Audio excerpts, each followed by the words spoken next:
ഈ മക്കൾ നിങ്ങളുടെ പൂക്കളാണ്.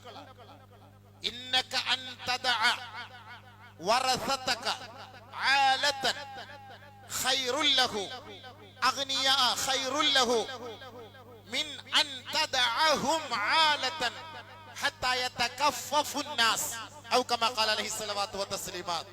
മാതാപിതാക്കളെ, നിങ്ങൾ മരണപ്പെടുന്നതിന് മുമ്പ് നിങ്ങളുടെ മക്കൾ ആൺ പെൺമക്കളാകട്ടെ, അവർക്ക് ജീവിക്കാനുള്ള സംവിധാനങ്ങൾ നിങ്ങൾ ഉണ്ടാക്കി വെച്ച് കൊടുത്തിട്ട് വേണം നിങ്ങൾ മരണപ്പെടാൻ. നാളെ ഒരു സമയം മറ്റുള്ളവരുടെ മുന്നിൽ കൈനീട്ടേണ്ട ഒരു ഗതികേട് ഈ മക്കൾക്ക് ഉണ്ടാകാൻ പാടില്ല എന്ന് നബിയുനാ ഷഫീഉനാ റസൂലുള്ളാഹി സ്വല്ലല്ലാഹു അലൈഹി വസല്ലം തങ്ങൾ പറഞ്ഞു. അങ്ങനെ ഒരു ചെയ്യുന്ന ഒരു വാപ്പയും ഉമ്മയുമാണ് ശ്രേഷ്ഠരായവർ. ഇന്നക അൻ തദഅ വറസതക അഗ്നിയ ഖൈറുൽ ലഹു മിൻ അൻ തദഅ ആലതൻ യതകഫഫു الناس. ജനങ്ങളോട് പോയിട്ട് ഇരക്കുന്ന ഒരു ഗതികേട് ഉണ്ടാക്കി വെക്കാതെ സ്വന്തം മാതാപിതാക്കൾ തന്റെ മക്കൾക്ക് വേണ്ടി തന്റെ ഭാവിയിൽ ഒരു വരുമാന മാർഗത്തിനുള്ള വഴി ഉണ്ടാക്കി വെച്ചിട്ട് വേണം മരണപ്പെടാൻ.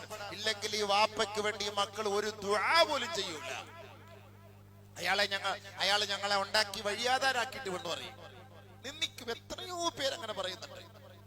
നീതിയോടുകൂടി അവർക്കുള്ള ഓഹരി വെച്ചിട്ട് വേണം മരിക്കാൻ. ചില വാപ്പായും ഉമ്മായും ഒക്കെ കർക്കശം പിടിക്കും.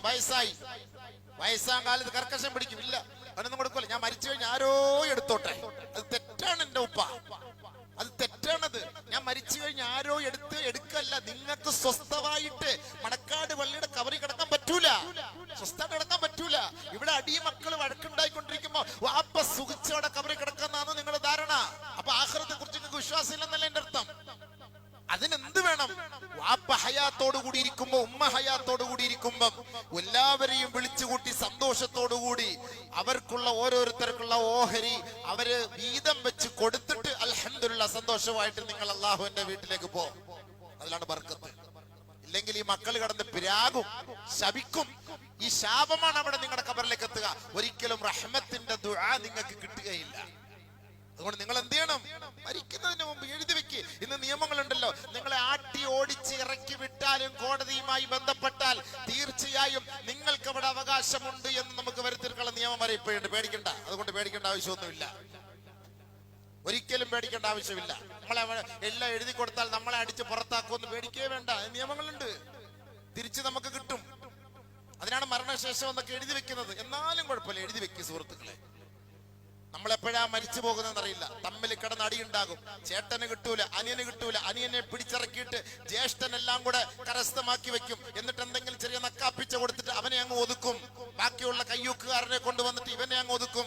ഇവൻ എന്ത് ചെയ്യാൻ? ഒരിക്കലും നീതിയല്ല. വാപ്പ ഉമ്മ മരണപ്പെട്ടതിന് ശേഷം മക്കൾ തമ്മിൽ അടിയുണ്ടാകുമ്പോ, ഒരു മകൻ ഖേദിക്കുമ്പോ, വിഷമിക്കുമ്പോ അതിന്റെ പരിപൂർണമായ ഉത്തരവാദിത്വം ഈ ഖബറിൽ കിടക്കുന്ന വാപ്പയാണ്. സ്വസ്ഥമായ ആ വാപ്പ ഖബറിൽ കിടക്കാൻ പറ്റൂല. ഇതൊക്കെ ആഖിറത്തിന്റെ വിഷയമാണ്. വേണമെങ്കിൽ വിശ്വാസം ഉണ്ടെങ്കിൽ നിങ്ങൾ മനസ്സിലായിക്കോളി. ഇല്ലെങ്കിൽ അവൻ അത് അനുഭവിക്കുമ്പോ പടച്ചവനെ ഇത് അന്നത് പറഞ്ഞിരുന്നു, അന്ന് മനസ്സിലാക്കിയിരുന്നെങ്കിൽ ഇന്ന് എനിക്ക് ഈ ഒരു ഗതികേട് ഉണ്ടാകുമായിരുന്നില്ല. ഒരു സൂചിയുടെ പേരിൽ വർഷങ്ങളോളം ഖബറിനകത്ത് അല്ലാഹുവുമായി ബന്ധപ്പെടാൻ കഴിയാതെ, സ്വർഗത്തിലേക്ക് പ്രവേശിക്കാൻ കഴിയാതെ കിടന്ന എത്രയോ സംഭവങ്ങളുണ്ട്. 2 രൂപയുടെ പുതപ്പിന്റെ പേരിൽ സ്വർഗത്തിലെത്താൻ കഴിയാത്ത സഹാബാക്കളുടെ സംഭവങ്ങളുണ്ട്. 1 രൂപ കടക്കാരനായതിന്റെ പേരിൽ ഖബറിൽ തീ കൊണ്ട് നിറയ്ക്കപ്പെട്ടതിന്റെ ചരിത്ര സംഭവങ്ങൾ ഖുർആനിലും ഹദീസിലുമുണ്ട്. ഇതൊക്കെ പിന്നെ എന്തിനാ അല്ലാഹു നമ്മളെ പഠിപ്പിച്ചിരുന്നത്?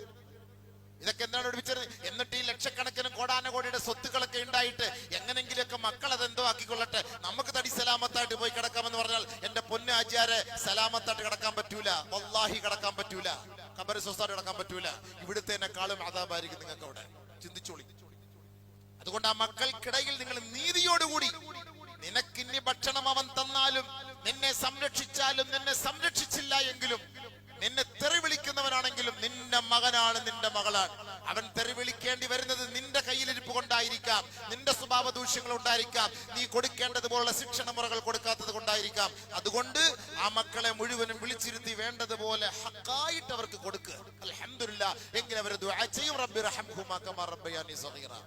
ഞങ്ങളൊക്കെ ഈ പൊതുപ്രവർത്തനത്തിൽ പ്രവർത്തിച്ചു കൊണ്ടിരിക്കുന്നവരുണ്ട്. പല മക്കളുടെ വായിൽ നിന്ന് വാപ്പാക്കെതിരെയുള്ള തെറി ഞാൻ കേട്ടിട്ടുള്ളതാണ്.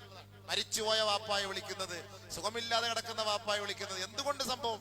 ഇതേപോലുള്ള അന്യായം ആ മക്കളോട് കാണിച്ചതിന്റെ പേരിലാണ്. അതുകൊണ്ട് എന്റെ ബഹുമാനമുള്ള സഹോദരങ്ങളെ, ആ ഒരു ശാപപ്രാർത്ഥന സ്വന്തം വാപ്പാക്ക് വേണ്ടി മക്കളുടെ വായിൽ നിന്ന് വരാതെ സൂക്ഷിക്കും, വരാതെ നിങ്ങൾ സൂക്ഷിക്കും. ഇത് അല്ലാഹുവിന്റെ റസൂൽ സല്ലല്ലാഹു അലൈഹി വസല്ലം തങ്ങൾ നമുക്ക് പഠിപ്പിച്ചെന്നതാണ്.